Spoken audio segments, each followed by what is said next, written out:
दोस्तों, हर 15 अगस्त को ये आवाज गूंजती है सड़कों पर और स्कूलों में। सिर्फ एक ही आवाज गूंजती है, भारत माता की जय, वंदे मातरम। लेकिन दोस्तों, क्या आपको पता है कि जिस फ्लैग को हम सलामी देते हैं वो पहले दिखता कैसा था? वो पहले ऐसा नहीं बल्कि ऐसा दिखता था। और सबसे पहले फ्लैग लहराया गया था 1906 में। लेकिन 1906 की ये फ्लैग की कहानी असल में कई साल पहले साल 1857 में शुरू हो चुकी थी। तो चलिए जानते हैं हमारे इंडिया के वो फ्लैग की कहानी जो 1906 में चालू हुई और जाकर 1947 में खत्म हुई। ये कहानी एक झंडे की नहीं बल्कि पूरे इंडिया के संघर्ष, बलिदान और चेतन की है। तो आइए चलते हैं उस ऐतिहासिक सफर पर जहाँ पे हर रंग, हर निशान एक क्रांति की गूंज है।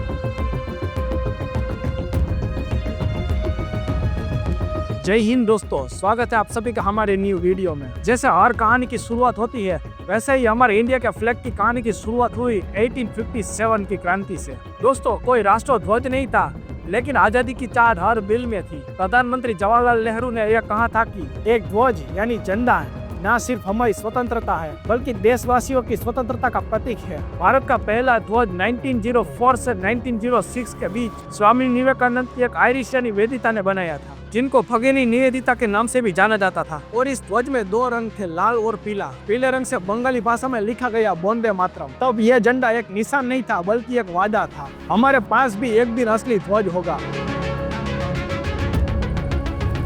और ये वादा हकीकत में बदलने लगा। 7 अगस्त 1906 कलकत्ता के इतिहास में यह दिन सुनहरे अक्षरों में दर्ज हो गया, जब पहली बार राष्ट्रध्वज को लहराया गया, हरा, पीला और लाल रंग का। और जो पीला हिस्सा था उसमें कमल के फूल रखे गए। इस झंडे को सचिंद्र प्रसाद बोस और कुमार मित्रा ने डिजाइन किया था। इस फ्लैग को भारत की अखंडता और एकता को सिद्ध करने के लिए बनाया गया। जब यह झंडा लहराया गया तब भीड़ में खड़े लोग भी कह रहे थे कि हम हारेंगे नहीं।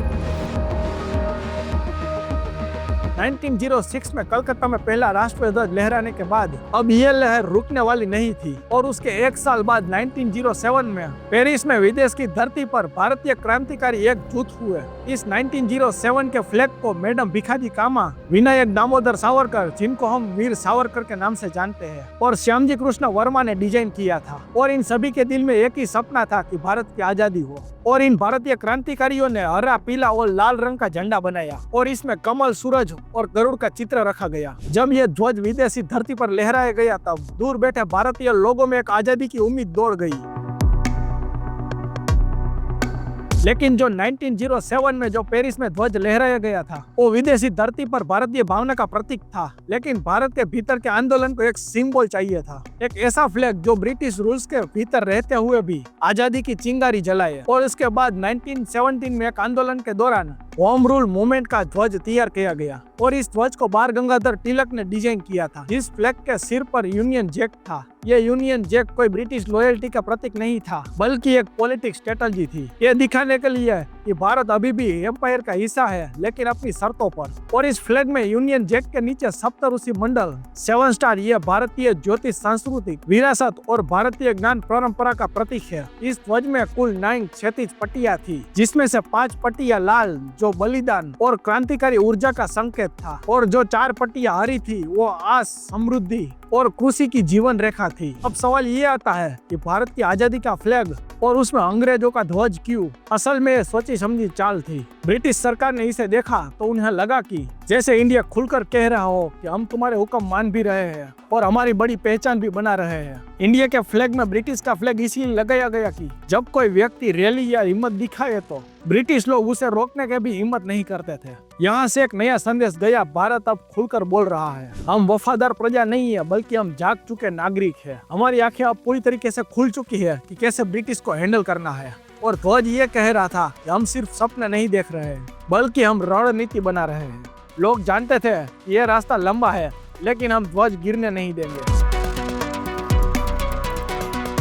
शायद इसी रणनीति ने 1921 में एक ठोस पहचान का रूप लिया।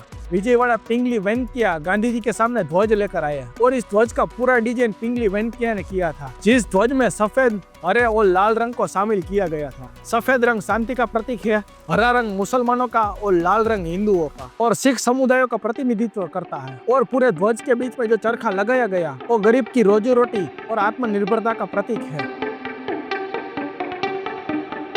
लेकिन दोस्तों ये कहानी यहाँ पर खत्म नहीं होती है। 1931 में तिरंगा ने अपना आधुनिक रूप लिया। सबसे ऊपर रखा गया केसरिया रंग, जिसका मतलब था त्याग, और ये केसरिया रंग बलिदान का भी प्रतीक है। उसके नीचे आता है सफेद रंग। ये सिर्फ रंग नहीं है, इस रंग में सत्य, शांति और एकता भी शामिल है। और सबसे नीचे आता है हरा रंग, जो खेतों की हरियाली है, हमारे देश की समृद्धि है। बीच में रखा गया हुआ चरखा, ये सिर्फ चरखा नहीं है बल्कि आत्मनिर्भर भारत का सपना था। अब यह ध्वज हर आंदोलन का चेहरा बन चुका था। हर रैली, हर संघर्ष यही तिरंगा लहराया जाता था और सबके आंखों में सिर्फ एक ही सपना था कि देश की आजादी।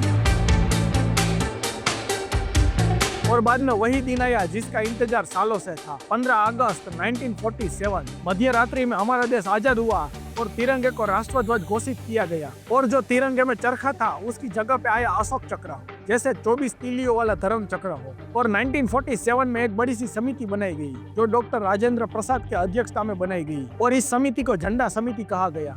और यहाँ से पूरा फाइनल हुआ राष्ट्रध्वज, जिसमें केसरिया रंग है वो साहस का प्रतीक है और जो सफेद रंग है वो सच्चाई और शांति का प्रतीक है। और ये सफेद रंग विचारों की स्वतंत्रता को भी दर्शाता है और गहरा हरा रंग जीवन की समृद्धि का भी प्रतीक है। और सफेद रंग के बीच में जो अशोक चक्र है वो जीवन की प्रगति और गतिशीलता को दर्शाता है। और क्या आपको पता है कि 22 जुलाई 1947 को संविधान सभा ने इस तिरंगे को राष्ट्रध्वज के रूप में स्वीकार किया था। यानी आजादी के 24 दिन पहले ही ये तय हो चुका था, हमारी पहचान यही तिरंगा होगा। और यही राष्ट्रध्वज को दुनिया की ऊंची चोटी माउंट एवरेस्ट पर 29 मई 1958 को लहराया गया। और बाद में राष्ट्रध्वज अंतरिक्ष में भी गया था, जिसको लहराया था विंग कमांडर राकेश शर्मा ने। आज जो तिरंगा लहराता है उसमें सिर्फ रंग नहीं होते, उसमें बॉर्डर पर खड़े रहे सैनिकों का साहस भी होता है, खेतों में पसीना बहाने वाले किसानों का संघर्ष होता है, हर एक माँ की आंखों का सपना होता है जिसने अपने बेटे को देश के लिए खोया, उसने देश की रक्षा के लिए समर्पित कर दिया। तिरंगा एक कपड़ा नहीं है बल्कि हमारी पहचान है। ये सिर्फ झंडा नहीं है बल्कि हर एक भारतीय नागरिकों के अंदर दौड़ता हुआ गर्व है।